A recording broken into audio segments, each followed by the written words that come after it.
Assalamualaikum warahmatullahi wabarakatuh.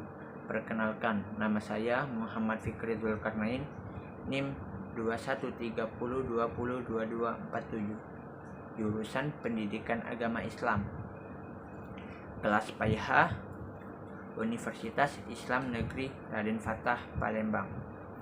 Di sini saya ingin menjelaskan usul fiqh tentang hukum dan al-hakim. Pertama, kita akan membahas hukum terlebih dahulu. Menurut ulama usul fiqh, hukum adalah titah atau perintah Allah Subhanahu wa Ta'ala yang berkenaan dengan perbuatan orang mukallaf, baik berupa tuntutan, pilihan maupun larangan. Hukum menurut ulama fikih adalah efek yang dikehendaki oleh titah atau perintah Allah dari perbuatan manusia seperti wajib, haram, dan mubah. Hukum ini terbagi menjadi dua. Yang pertama ada namanya hukum taklifi, dan yang kedua ada namanya hukum wada'i. Hukum taklifi adalah hukum yang menunjukkan tuntutan ataupun larangan yang berkenaan tentang perbuatan manusia. Hukum taklifi ini berkaitan dengan haram dan halal, sunnah dan makruh, serta mubah. Contoh hukum taklifi adalah dalam Quran surat Al-Maidah ayat 3 yang berbunyi hurrimat alaikumul maitatu waddam walahmul khinzir, yang artinya diharamkan kepadamu memakan bangkai, darah, dan daging babi. Yang kedua ada namanya hukum wada'i.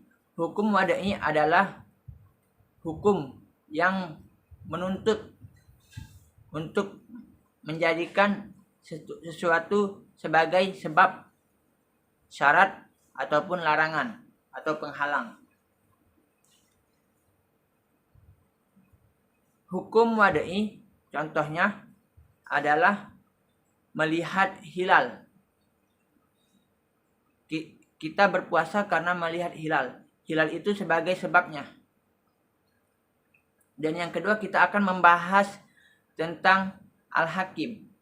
Dalam usul fiqh, al-hakim itu adalah Allah Subhanahu wa Ta'ala itu sendiri. Tapi dalam dunia, al-hakim itu untuk memutuskan hukum atau memutuskan orang yang bersalah. Dalam al-hakim itu berasal dari bahasa Arab yang artinya orang yang memutuskan atau menetapkan hukum, orang yang memutuskan segala sesuatu, dan orang yang mengetahui seluk-beluk segala sesuatu. Untuk menjadi al-hakim mempunyai syarat-syarat.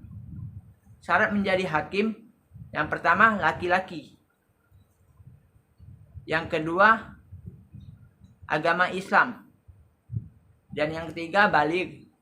Baligh ini di sini maksudnya adalah bisa membedakan mana yang benar dan mana yang salah.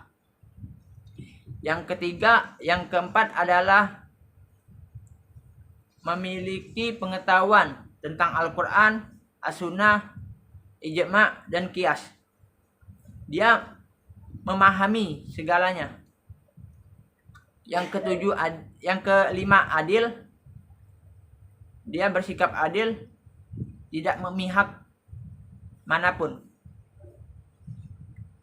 Yang ketujuh daya ingatnya kuat. Dia dapat mengingat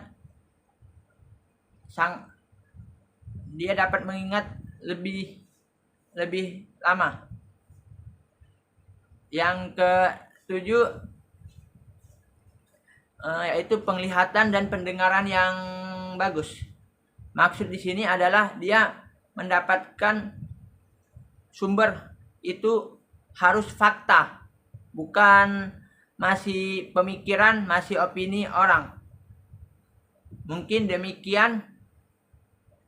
demikian dari saya tentang penjelasan hukum dan al-hakim. Terima kasih atas perhatiannya. Wassalamualaikum warahmatullahi wabarakatuh. Semoga bermanfaat.